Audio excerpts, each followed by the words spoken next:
میرے ہاتھ میں تھا جب تک میرے مصطفیٰ کا دامن، میرے پاؤں چومتی تھی یہی گردش زمانہ۔ اقبال کہتا سبب اس کا کچھ اور ہی ہے جس کو تو خود سمجھتا ہے کہ زوال بندہ مومن کا بے زری سے نہیں۔ تو حضرت دہیہ کلبی نے وہ خط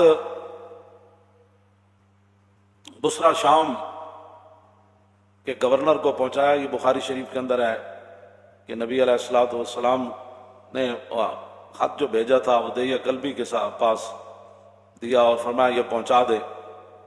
تو قیصر روم جو ہے وہ حضرت ابو سفیان کہتے ہیں کہ ہم تجارت کے لیے گئے ہوئے تھے، تو قیصر روم کو پتہ چلا کہ مکہ مکرمہ کے بڑے بڑے تاجر اور بڑے بڑے قریشی یہاں آئے ہوئے ہیں، تو انہوں نے بلا لیا ان سب کو پکڑ کے لاؤ۔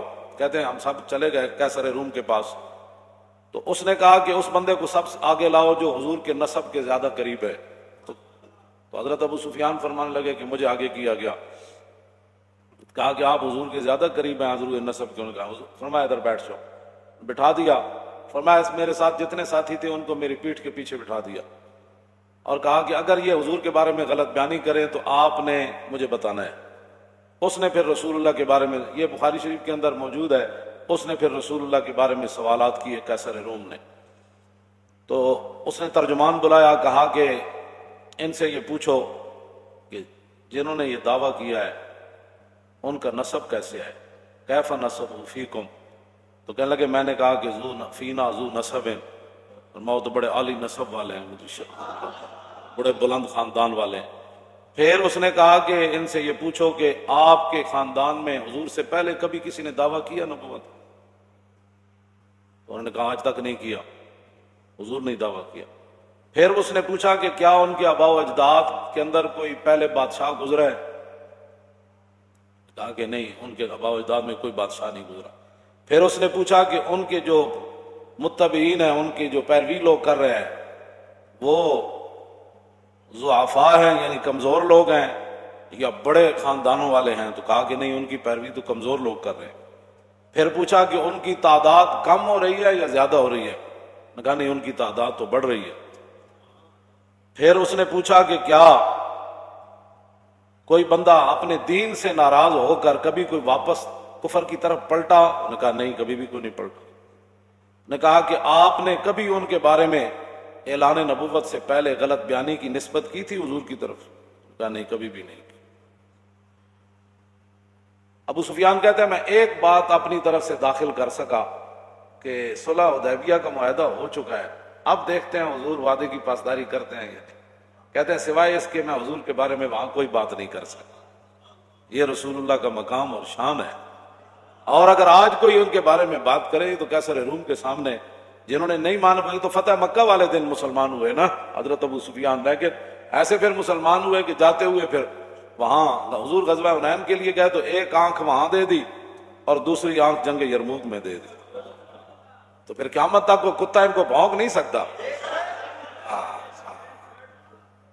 اور جنگ یرموک میں جب حضرت ابو سفیان نے بات کی تھی نا، سب صحابہ نے کہا کہ حالات اس طرح کے ہیں، تو ہر ایک نے خطبہ دیا، تو حضرت ابو سفیان کہنے لگے اہل اسلام حضر ما ترون، یہ منظر دیکھ رہے ہو ہم کتنے ہیں اور وہ کتنے ہیں، ان کا جنگی ساز و سامان کتنا ہے اور ہمارا کتنا ہے، ہم وطن سے کتنے دور ہیں، ہم ان کے وطن میں لڑنے کے لیے آئے ہیں۔ جب یہ باتیں کی تو صحابہ ظاہر موجود تھے سارے بڑے بڑے، تو فرمایا پریشان ہونے والی بات نہیں، فہذا رسول اللہ، فرمایا حضور بھی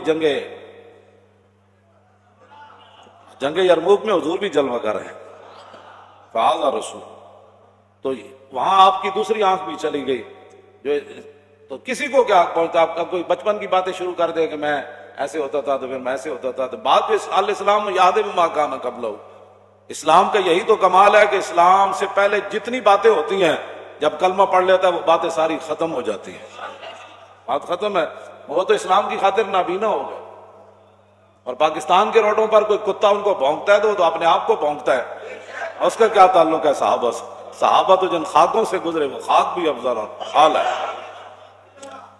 کتنی صداقت ہے، فرمایا میں حضور کے بارے میں کوئی بات نہیں کر سکا، صرف ایک بات کر سکا کہ حضور نے کبھی بھی ایسی بات نہیں کی، لیکن اب دیکھتے ہیں کہ رسول اللہ صلی اللہ تعالیٰ علیہ وآلہ وبارک وسلم جو ہے وہ کیا کرتے ہیں، اب نہیں پتا۔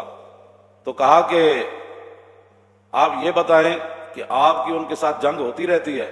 کہا جی بالکل ہوتی رہتی ہے۔ نے کہا کہ وہ جنگ کا نتیجہ کیا ہوتا ہے؟ کہا کہ الحرب سجال، جنگ تو ایک ڈول ہے، جس طرح پانی بھرنے کے لیے بندہ کنویں میں پھینکتا ہے تو ڈول، تو کبھی ایک آدمی پانی ڈول سے نکال لیتا ہے، کبھی دوسرا، مطلب یہ تھا کہ کبھی ہم جیت جاتے ہیں کبھی وہ جیت جاتے ہیں۔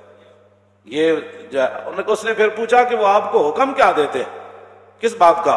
انہوں نے کہا کہ قل تو یقول اعبدوا اللہ وحدہ ولا تشرکوا بہ شیئا واترکوا ما یقول آباؤکم ویامرون بالصلاۃ والصدق والعفاف والصلہ۔ انہوں نے کہا کہ وہ ہمیں حکم دیتے ہیں کہ جناب اللہ کی عبادت کرو، اور جن پر تمہارے آبا و اجداد تھے بتوں کی پوجا کرتے تھے وہ سارے معاملات چھوڑو، اور حضور ہمیں نماز کا حکم دیتے ہیں، سچائی کا حکم دیتے ہیں، پاک دامنی کا حکم دیتے ہیں، اور رسول اللہ صلہ رحمی کا حکم دیتے ہیں۔ کہا کہ حضور یہ ہمیں حکم دیتے۔ اب 11 سوالات کیے اور ان میں سے جواب 9 کے، پھر وہ اس کو ویسے ہیراکل پڑھتے ہیں، ہیراکل یا ہیرکل پڑھتے ہیں، ویسے لوگ ہیرکل کہتے ہیں، ہیرکل یا ہیراکل دونوں طرح۔ انہوں نے بخاری شریف کے اندر بھی اس کا ضبط دیا ہوا ہے کہ اس لفظ کو کیسے پڑھنا ہے، لیکن بخاری اردو بھی کی ہو نا گھر میں تو اس کو سمجھنے کے لیے پہلے 16 سال پڑھنا پڑتا ہے۔ ہاں مت کوئی سمجھے کہ جناب گھر اردو دی بخاری پئی ہوئے تو بندے نو بخاری سمجھ آ جائے، ہاں جی پھر تے گل مک جاندی، پھر تو ہر بندہ استاد العلماء تے شیخ الحدیث تے جناب شیخ الکل تے جناب خطیب پاکستان تے فخر ہندوستان بن جائے گا۔ ہاں جی گھر کتاباں ساریاں پئی نہیں ہوندیاں، پھر سویرے تسی منڈیاں نو کیوں سکول بھیج دیو، دودھ پیندے نو بھی بھیج دیں دیو، کتاباں ساریاں گھر پئی نہیں ہوندیاں، کتاباں گھر رکھن دا مطلب مولوی تھوڑا ہو جاتا۔ ایک مولوی ہے جڑا سارے ہر بندہ مولوی ہے، جنہوں جناب اٹھ پٹو میں اخبار مضمون پڑھیا سی، تو اخبار مضمون پڑھنا مطلب مولوی ہوندا عمر بایت کے یار آیت بکنار، بڑی لمبی عمر چاہیے دی تاں یار بغلے چاہندا۔ تو میں اس لیے یہ بات کر رہا ہوں کہ لوگ ہرکل پڑھتے ہیں، ان کو یہ بھی نہیں پتا ہوتا کہ ہیراکل ہے یا ہیرکل ہے۔ اس نے پھر آگے سے حضور کی ترجمانی کیا کی سنیں، اس نے حضرت ابو سفیان کو کہا کہ میں نے آپ سے یہ پہلا سوال کیا تھا، فقال لترجمانہ قل لہ سألتک عن نسبی فذکرت انہ فیکم ذو نسب وکذالک الرسل تبعث فی نسب قومہا۔ سب سے پہلے میں نے تم سے یہ سوال کیا کہ ان کا نسب کیسا ہے، تو آپ نے خود کہا کہ وہ تو بڑی عالی نسب والے ہیں۔ قیصر روم کہنے لگا کہ یہی تو نبیوں اور رسولوں کی شان ہوتی ہے، یہی تو نبیوں کی شان ہوتی ہے کہ وہ اعلیٰ نسب ہوتے ہیں۔ اس پر میں کوئی دائیں بائیں نہیں جانا چاہتا، یہ بات رہ جائے گی، لیکن آپ خود سمجھ لیں کہ جو حضور کے مقابلے میں باتیں کرتے ہیں ان کی اپنی حیثیت کیا ہوتی ہے، کون ہوتے ہیں۔ دوسرا کہتے ہیں میں نے سوال کیا کہ آپ کی قوم میں کبھی کسی نے یہ بات کی ہے، تو آپ نے کہا نہیں کی۔ تو کہتے ہیں ان پر الزام تو آپ تب لگاتے، پہلے یہ ریت چلی آتی کوئی یہ بندہ کرتا ہے میں نبی ہوں، کوئی یہ کرتا ہے، جب آج تک کسی نے بات نہیں کی تو پھر نبی برحق یہی ہے۔ پھر میں نے تم سے یہ سوال کیا کہ کیا ان کے آبا و اجداد میں سے کوئی بادشاہ ہوا ہے، تو تم نے کہا کوئی نہیں۔ تو اگر کوئی نہیں تو پھر تو نبی برحق ہے۔ اگر ان کے آبا و اجداد میں کوئی بادشاہ ہوتا تو ہم یہ سوچتے کہ وہ اپنے باپ اور دادا کی بادشاہی واپس لینے کے لیے دعویٰ کر رہے ہیں، جب ہوا ہی کوئی نہیں تو پھر آپ کو کیا مسئلہ ہے، آپ کیوں نہیں کلمہ پڑھتے ہو، کیوں نہیں پڑھتے آپ کلمہ؟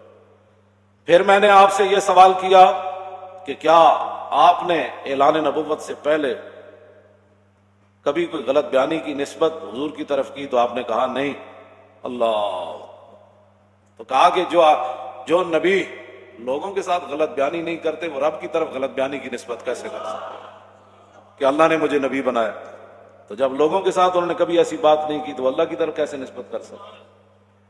گل اے وے جڑا سمجھ آ جائے تو خط نال بھی آ جائے، جی سمجھ آ جائے تو غیروں کو پوچھ کے بھی مقام رسول سمجھ آ جائے، جے نہ آوے تو ساری زندگی قرآن و حدیث پڑھ کے مولوی دی تقریراں سن کے بھی سمجھ نہ آئے، پھر بھی بندہ غیراں دیاں گلاں کرے۔ کہتے ہیں میں نے پھر آپ سے یہ دوسرا سوال کیا کہ ان کی اتباع کمزور لوگ کر رہے ہیں یا بڑے لوگ؟ تو آپ نے کہا کہ ان ضعفاءهم اتبعوه وهم اتباع الرسل۔ انہوں نے کہا کہ نہیں کمزور لوگ کر رہے ہیں، تو انہوں نے کہا کہ آدم علیہ السلام سے لے کر حضور تک جب بھی کسی نے ابتداءً پیروی کیا تو کمزور لوگوں نے کیا، بلکہ یہ تو تانا دیا قوم نوح نے بعد الراج کہ تواڈے غریب تے پست لوگ تواڈی اتباع کر دین، اسی پیسے والے انہاں غریباں نال کیویں بیٹھے؟ کیسر روم کیوں جی گفتگو کی تھی؟ کہنا میں تیرے کو اے پوچھا تو اے جواب دیتا، پھر اے پوچھا، پھر نبی ہوندے ہی ہو جائے، پھر کیا انہیں کدی بھی غلط بیانی، انہیں کیا نبی کدی بھی غلط بیانیاں نہیں کرتے؟ پھر کردیا انہیں کہا میں تیرے کو پوچھا کہ اج تک کوئی دین نو چھڑیا؟ انہیں کہا نہیں، انہیں کہا دین ہوندا ہی ہوے جڑا داخل ہو جائے کدی باہر نہیں نکلدا ہوندا۔ پھر تو میں پوچھا تیرے کو کوئی دین نو چھوڑ کے حضور نو گیا؟ میں کہا تے پتھر بن کے بھی کہندے سن حضور حکم تو دیو، تے کھجورا کھا کے بھی کہندے سن حضور حکم تو دیو، گھوڑے سمندر جی سٹ دیا۔ آخر تے پتہ کی کیا سی کیسر روم نے؟